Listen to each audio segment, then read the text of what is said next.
Well, we've talked about. Oh shit! Shit!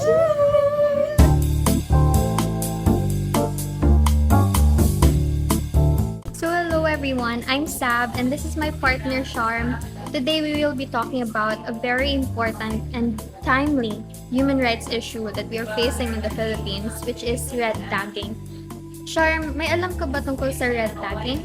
Actually, I've read about this a lot before. So, when I hear red tag, it's basically what the government does, 'di ba? Kapag when a group of people or like an individual is expressing their dissent or kaya pag kinikriticize nila yung government and the government does not like that. So, basically, they red tag them to brand them as terrorists regardless if they're just advocating for human rights na natatapakan by certain politicians or like the government.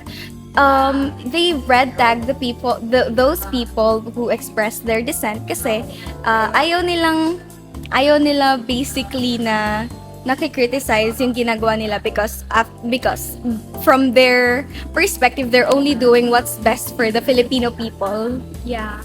And alam mo ba, yung concept ng red tagging has been around since 1969, nung time ng Marcos regime, Marcos Sr. That time when there was Martial law? martial law, yes. During martial law, that was the time where they suppressed the media. Wait, I'm gonna read a quote from Human Rights Foundation, which said, Marcos in 1972 declared martial law, granting sweeping permission to the military to prevent and suppress any act of insurgent or rebellion, dragging the country down to authoritarianism. And this concept of red tagging was again brought up during the Duterte administration when he Yes. implemented the shoot to kill. Yeah. Yeah, that. So basically, red tagging was like a license to kill.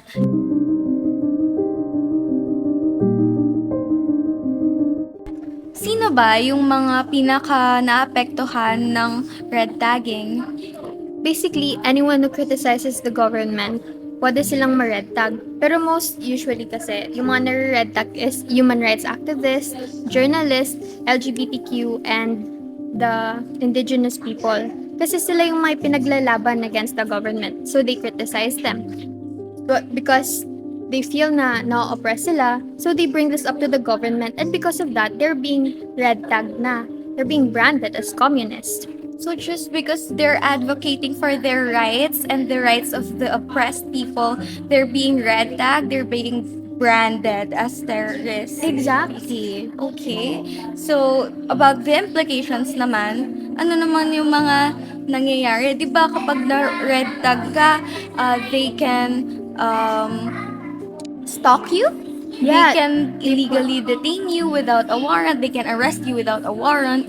They can, basically, they're on a watch list. Yeah.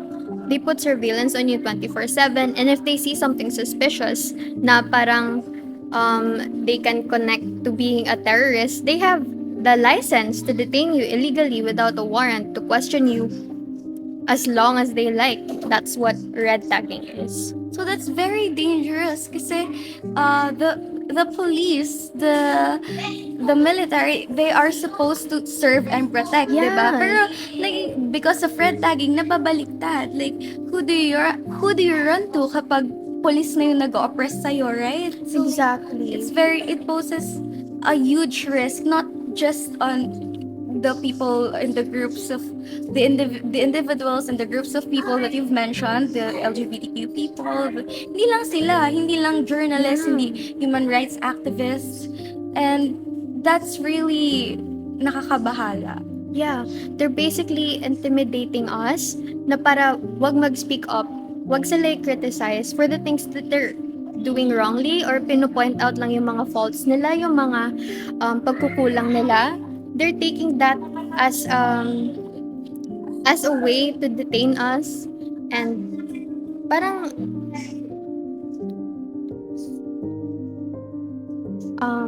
to suppress the media. Exactly. So like, natathreaten din yung press freedom natin. There are media Right. blackouts. There are journalists na naalanganin mismo yung buhay nila because of red tagging. Kasi sila yung, syempre, ayaw ng government na lumabas yung katotohanan. They are concealing these truths, the facts na gustong ilabas, ibunyag ng journalist natin. And ayun nga, na-threaten yung gusto um yung right nila to right and responsibility nila to expose the truth through what ba censorship, Yeah. basically, di ba, pag na-red tag ka, your credibility goes down by a lot, like you're not Yeah. anymore credible, you're an enemy of the state, di ba? Exactly. Yun yung pinapalabas nila sa media. Parang sometimes they get detained and then they're just found on the streets. That's very sad. Yeah. Some people, some policemen even abuse this power kasi sometimes they can hide from unknown identities, right? Parang sinasabi lang na unknown pero they're connected to the government. That's why they're not being punished for it, for illegally killing Yeah. these red tag people.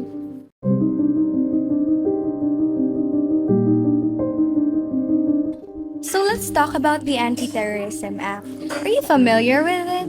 Yes. So it was passed as a bill around nung 2020 and the same year na naging adopted siya as a law, right? Yeah. So what it's all about is basically it replaced the Human Security Act of 2007, and ayun nga, it's from that Human Security Act naging Anti-Terrorism Act. And what is the problem with this? 'Di ba? It's a good thing, 'di ba? We Exactly. don't want terrorists. That's dangerous. Everyone knows that is a great risk to the community. But bakit anong flaw ba nitong Anti-Terrorism Act? Right. This act is supposed to protect us. However, the system itself is flawed. Like, first of all, how are you gonna identify terrorists from everyone that you red tag?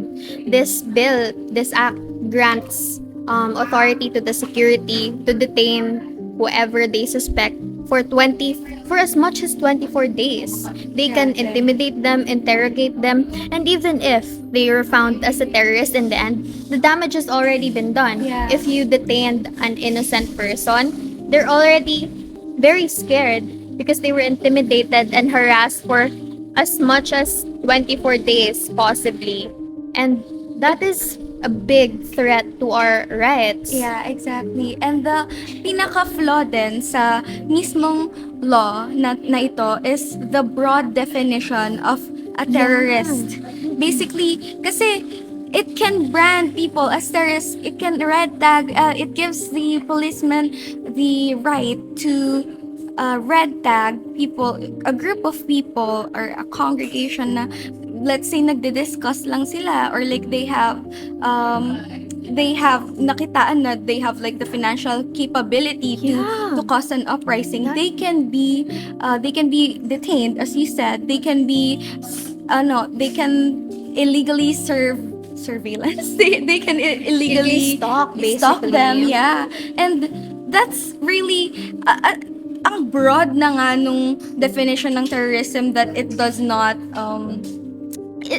asan yung line between a normal citizen that is just expressing their dissent, their opinion, their honest opinion about the government, and those who have the intention to harm other people. Nasaan yung line, di ba? Exactly. And Sometimes then, meron mga taong nare-red tag just because, for example, you have a lot of money and you lent someone that money. However, you didn't know that that someone you lent to was a terrorist. You could be surveillanced for that, and you could be interrogated for that just by giving money away to someone that you didn't even know was a terrorist. So it's like unintentionally you're being red tagged and you're being harassed. yeah, and moreover, ang isa pang flaw is like the scope of what the policeman, the military can do to you once you are red tagged. Like, it's very they're basically free to do what they want to you. they can use any method to interrogate you. There is no like limited scope of what they can do. And there were no reports of what they do during these interrogations, and that's very concerning. That's our rights. That could happen to basically anyone who's unaware of who they're dealing with. Yeah, And they can pose as civilians. These Yeah. policemen, they can pose as civilians. Tapos come to you with like in a good manner, like, oh hi, I just want to know about your opinion about this, about that, like. that's also very possible. Yeah, Because they can plant evidence. exactly. We've seen that in the drug war. Exactly, and that's very scary. And ayun nga, so kung may law na pinapas na for the right of the people, of the Filipino people as well, that's basically, di ba, yung parang pinaglalaban ni Duterte ng Duterte administration that time, that it's for the good, for the better good of his constituents. Pero kailan ba tong law na to napasa, di ba? Kailan ba? Do you have an idea? It was passed on 2020 during the peak. During the peak of COVID-19. So, merong public health crisis and your first response, your priority is to mobilize militarization, to persecute terrorists. Bakit? I mean, yes, terrorism is still very much a threat, but during a public health crisis, ano bang kailangan ng mga tao? Hospitals. Yeah. Yung mga underpaid workers, they needed more hazard pay. They needed, ano pa ba? Funding on hospital. research Yeah, din. funding. And sa mga, like, possible prophylactic and vaccination measures. Pero they needed what? More beds, more hospital beds, more ventilators, more healthcare workers. But what they got is an anti-terrorism act. They chose to fund more guns Yeah. than to heal people who are actually dying because of a pandemic, which is very serious. I actually read pa na there were like, was it a helicopters? I'm not very sure about that, but I believe basically the point is, kung it's for the people, if the Filipinos' interests are what they have in mind, kung ito talaga yung pinaka priority nila, bakit hindi yung most pressing issue na that killed a lot of people, bakit hindi yun yung pinangunahan nila ng measures, pinondohan, bakit, I mean, they did eventually focus on the pandemic. It took so long. It took so long. Yeah, ang tagal. Focus on this. It took longer than it should have. A lot of people could have been saved if they had put their funds in the right place instead of militarization.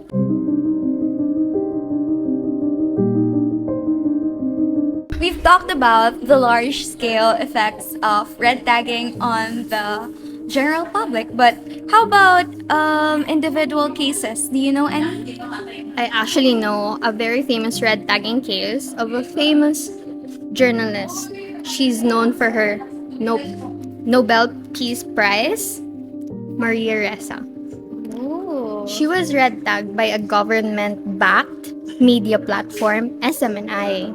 She was deemed, quote-unquote, destroyer of the Philippines.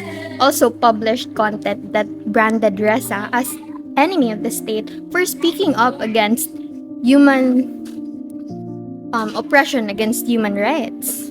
That's basically their whole, yun yung pinaka-forefront fight nila, no? That they make an enemy out of these people. They make them, they make you think, they make us, the Filipino people, the general public, think that these people are dangerous. They have a platform. They can manipulate you guys. They can change the narrative when they just want to speak up and speak for the oppressed. Speak for the oppressed. Well, I know another case actually, and he is a human rights activist then. but he was a lawyer. His name was Angelo Carlo, or A.K. Gillen. And this is a more tragic story because for years he had been fighting for human rights, especially with indigenous people. And he was also one of the lawyers who actively spoke against the anti-terrorism law. He was against it. He advocated for the human rights, basically against the anti-terrorism law, and he had been red tagged uh, for years, but he still fought. He still continued to fight for the people. He still took cases, even though it is dangerous. He knew the dangers, but he still took cases that were mainly about human rights. And sadly, he was red tagged. Okay, in December 2018. He was red tagged. There were photographs of him saying that he was an NPA member, a member of the New People's Army. So basically, he was literally branded as a terrorist all over the world, not just in Iloilo, which is like his hometown. And then sadly, 2 years later, around 2 years later, 2020, he met his end because while he was exiting his car, two policemen hinabol siya. He tried, pero he tried to get away from them, but eventually they caught up to him and stabbed him. This is very tragic because he was stabbed in the left temple with a screwdriver. Oh my god. Right? It really exemplifies how dangerous anti-terrorism Yeah, law you're is. basically giving the power to the policeman to abuse it. Kasi there are no boundaries to this. Parang, that's why this law is flawed. Yeah. It basically gives them the license to do whatever they want, and they have no consequences. That's the sad thing about it, because They always get away scot-free yeah, because they're backed by the government. They were backed by Duterte back then.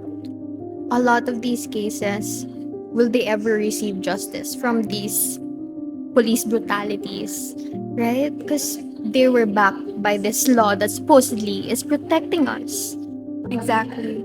So who is the real villain here?